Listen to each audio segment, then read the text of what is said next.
విజయనగరం జిల్లా రేగిడి మండలం సరసానపల్లి గ్రామంలో తాగునీటి కోసం దళితులు ఆవేదన. గ్రామంలో సుమారు దళిత కుటుంబాలు 45 కుటుంబాలు మంచినీటి కోసం తీవ్ర ఆవేదన చెందుతున్నామని ఈ రోజు సచివాలయం ముందు ఆవేదన వ్యక్తం చేశారు. గత 2 వారాలుగా మంచినీటి కోసం ఇబ్బందులు పడుతున్నామని మీడియా ముందు వ్యక్తం చేశారు.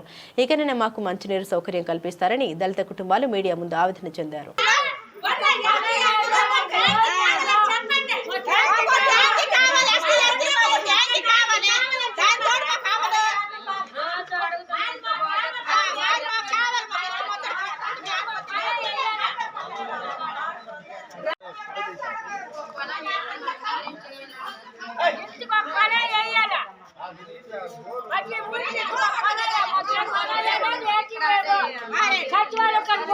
సచివాలయం టీచర్ బోర్డు నీళ్ళు లేవు.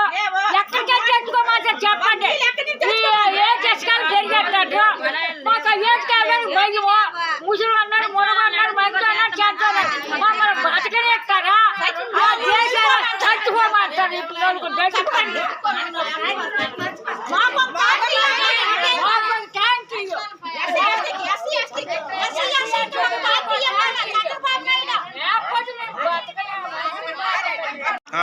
గ్రామానికి 2 వారాలు అయింది, నీళ్ళు లేవు. మాకు సచివాలయం కొత్త కంప్లైంట్ బాగా చేస్తాం అంటారు. అలాగే అనేస్తారు. మాకు ఇప్పుడు నీళ్ళు లేవు. మరి ఇప్పుడు పరిస్థితి మాకు వినియోగించండి. పరిస్థితి చాలా దారుణంగా ఉంది. ఇంకొకళ్ళు రండి.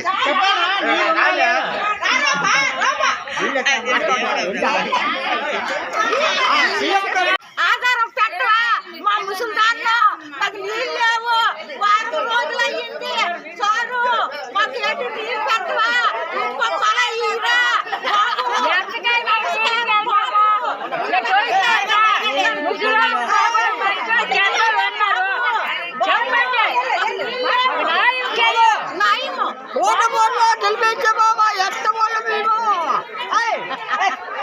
నీరు లేదు. పండుగ పోయిన మరుస్తున్నాడు కానీ ఇప్పుడు 2 వారాలు అయిపోయింది. నీళ్ళు లేవు సార్, నీళ్ళు లేవు. మేము సచివాలయంకి వచ్చి 3 సార్లు కంప్లీట్ ఇచ్చాం. 3 సార్లు కూడా బాగా చేస్తాం అన్నారు. ఇప్పుడు బాగా చేయలేదు.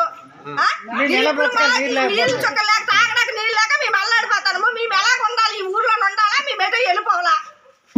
నీళ్ళు చుక్క లేక మేము ఎలాగ బతకాలా? మేము ఏడు నీళ్ళు తెచ్చుకోవాలా, బట్టి నీళ్ళు తెచ్చుకోవాలా? నీళ్ళు అందుబాటులో నీళ్ళు తాగాలా? బోర్ లేదమ్మా ఈ ఏరియాలో. బోర్లు కూడా లేదు. బోర్లు కూడా లేదు. అన్ని పోయినాయి.